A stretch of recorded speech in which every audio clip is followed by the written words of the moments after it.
अस्सलाम स्टूडेंट्स, मैं उम्मीद करता हूँ कि आप सब खैरियत से होंगे।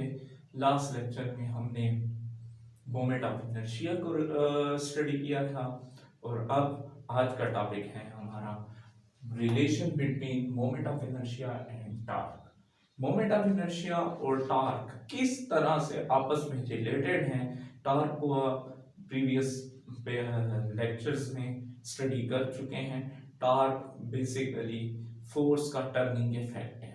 अब हम देखेंगे कि ये दोनों मोमेंट ऑफ इनर्शिया और टार्क किस तरह से रिलेटेड हैं, इनका रिलेशन क्या बनता है। इसके लिए कंसीडर कर लिए है मैंने एक बॉडी जिसका मास m है और वो बॉडी रिजिड सपोर्ट या रिजिड रॉड के साथ अटैच है। रॉड के एक एंड मास m से अटैच है और दूसरा एंड फिक्स्ड ऑरिजिन पे मौजूद है। ये रॉड की मदद से मास जो है वो सर्कुलर मोशन में मूव कर रहा है, सर्कल में मूव कर रहा है। इसकी मोशन एंगुलर मोशन है। इस सूरत में कंसीडरेशन कर लेते हैं। Let us consider a body of mass m। मैंने एक बॉडी ले ली जिसका मास क्या है, m है। कोई भी बॉडी अटैच कर लें जिसका कोई भी मास m हो सकता है। उस बॉडी को एक एंड से अटैच किया गया है रिजिड रॉड की। रॉड के दो एंड्स हैं तो एक एंड के साथ अटैच करते हैं मास को, और जबकि दूसरा एंड फिक्स्ड ऑरिजिन या पिवट पॉइंट के साथ अटैच है। जब ये बॉडी रोटेट करती है about a fixed axis of rotation पे, तो ड्यू टू फोर्स ये बॉडी यूं रोटेट करेगी ऐसे। अकॉर्डिंग टू फिगर आप देख सकते हैं कि अगर आप कंसीडर कर लें कि ये पेन की जो बैक साइड है, ये पेन का फिक्स्ड ओरिजिन है या पिवट पॉइंट है, और ये ब्लैक पोर्शन कैप वाला पोर्शन यहाँ पे मास m अटैच है।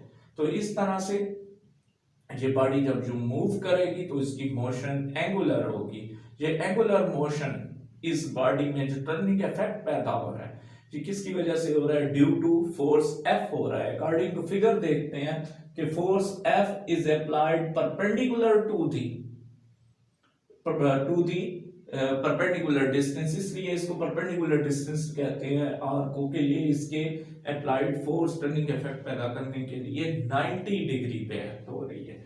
इस तरह से हम ये बात कहते हैं कि इसमें जो टॉर्क प्रोड्यूस होगा वो मैक्सिमम होगा। Torque is equal to R cross F होता है। अकॉर्डिंग टू फिगर देख लें कि परपेंडिकुलर डिस्टेंस है तो टॉर्क आपके पास आर एफ होगा। नेक्स्ट पॉइंट पे जाते हैं। क्योंकि इसके अंदर टॉर्क प्रोड्यूस करने के लिए फोर्स को अप्लाई किया जा रहा है, तो according to Newton second law F is equal to ma। जब फोर्स F इसके ऊपर अप्लाई होगी तो इस सूरत में हमारे पास फोर्स न्यूटन सेकंड लॉ से F is equal to ma। जब हम फिगर को देखते हैं तो फिगर में मोशन एंगुलर है, तो इस सूरत में एक्सिलरेशन भी एंगुलर एक्सिलरेशन होगी। तो लीनियर एक्सिलरेशन को रिप्लेस करते हैं या इसका रिलेशन लगाते हैं एंगुलर एक्सिलरेशन के साथ, a is equal to R alpha. Put करते हैं यहां पे R alpha. Now the force equation is F is equal to M R alpha. Force की वैल्यू को पुट कर देते हैं इक्वेशन नंबर 1 में। आपके पास इक्वेशन क्या आएगी? टा इज इक्वल टू आर, ये वाला आर, एफ ब्रैकेट में value M R alpha, M R alpha put किया आपने। R and R the same variables और ये मल्टीप्लाई हो रहे हैं। अरेंज करते हैं, एम को पहले लिख लिया, R square into alpha. Now we can see that mr alpha is the mr square. mr square is the moment of inertia, mr square into alpha, और अल्फा यहां पे वैसे का वैसे आ जाएगा। तो रिलेशन क्या है आपके पास? टॉर्क और मोमेंट ऑफ इनर्शिया के लिए tau is equal to I alpha. अब हम देखते हैं कि इसकी सिग्निफिकेंस क्या है, कि मोमेंट ऑफ इनर्शिया की कितनी इंपॉर्टेंस है जैसा कि मैस की इंपॉर्टेंस है हमारे पास लीनियर मोशन में, यहां पे मोशन एंगुलर है तो इसमें मोमेंट ऑफ इनर्शिया की कितनी वर्थ है, कितनी इंपॉर्टेंस है, इसके लिए हम क्या देखेंगे, इसकी सिग्निफिकेंस देखेंगे। दोनों चीजों को अब हम आपस में रिलेट करते हैं। जैसे कि linear motion without force possible नहीं है, बिल्कुल इसी तरह angular motion without torque possible नहीं है। दोनों इक्वेशंस को रिलेट करें, यहां पे F है और यहां पे रिप्लेस क्या हो गया है, टॉर्क। सेकंड पार्ट पे चलते हैं, M यहां पे लीनियर मोशन के लिए फोर्स में मैस M है और यहां पे एंगुलर मोशन में मोमेंट ऑफ इनर्शिया I है।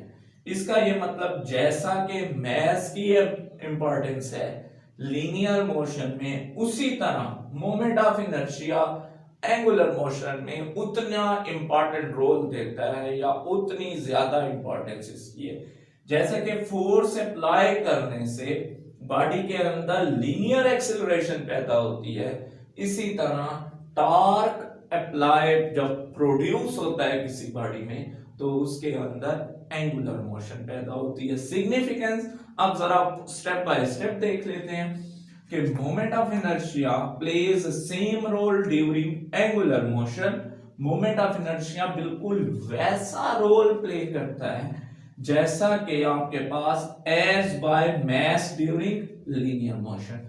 जैसा कि मैस का रोल लीनियर मोशन में होता है, उतना ही important role moment of inertia का एंगुलर मोशन में। फर्स्ट चीज क्लियर हो गई। नेक्स्ट पे जाते हैं कि mass is the measure of linear inertia. आप अगर किसी बॉडी का भी इनर्शिया मेजर करना चाहते हैं तो आप उस बॉडी के लीनियर इनर्शिया को मेजर करेंगे तो वो उसके किससे डिटरमिन होगा, मैस से। मैस जितना ज्यादा होगा उस बॉडी का इनर्शिया भी उतना ज्यादा होगा लीनियर मोशन के लिए। इसी तरह while moment of inertia is the measure of rotational inertia. अगर आपने रोटेशनल इनर्शिया को देखना है, क्योंकि कल हमने पढ़ा था कि मोमेंट ऑफ इनर्शिया और रोटेशनल इनर्शिया दोनों सेम चीज हैं, तो आप यहां पे ये बात कह सकते हैं कि मोमेंट ऑफ इनर्शिया असल में मेजर करता है किसको, रोटेशनल इनर्शिया को, कि रोटेशनल इनर्शिया कितना है। The moment of inertia determine the angular acceleration. अगर आपने किसी भी बॉडी की एंगुलर एक्सेलरेशन को मालूम करना है कि उस बॉडी में कितनी एंगुलर एक्सेलरेशन प्रोड्यूस हो सकती है या हो रही है, उसकी डिटर्मिनेशन के लिए आप किसका सहारा लेते हैं, मोमेंट ऑफ इनर्शिया। जैसा कि लीनियर मोशन में मैस आपको लीनियर एक्सेलरेशन के बारे में बताता है कि अगर मैस आपके पास बॉडी का ज्यादा है तो उसकी लीनियर एक्सेलरेशन आपके पास कम होगी ऑब्वियसली। इसी तरह यहाँ पे अगर आप लोग देखें तो बॉडी का मोमेंट ऑफ इनर्शिया कम होगा जितनी उसकी एंगुलर एक्सेलरेशन होगी। तो ये आपके पास बहुत ही इंपॉर्टेंट रिलेशन है, क्वेश्चन है। अगर आपके पास क्वेश्चन आ जाए लॉन्ग क्वेश्चन, तो जो कल का पार्ट मोमेंट ऑफ इनर्शिया वो, और आपके पास यहां से लेके सिग्निफिकेंस तक ये एक इंपॉर्टेंट लॉन्ग क्वेश्चन है। इस पूरे लॉन्ग क्वेश्चन को थरोली देख लें, बहुत इजी सा है। इंशाल्लाह कल हम एक नए लेक्चर के साथ मिलेंगे। ओके, अल्लाह हाफिज।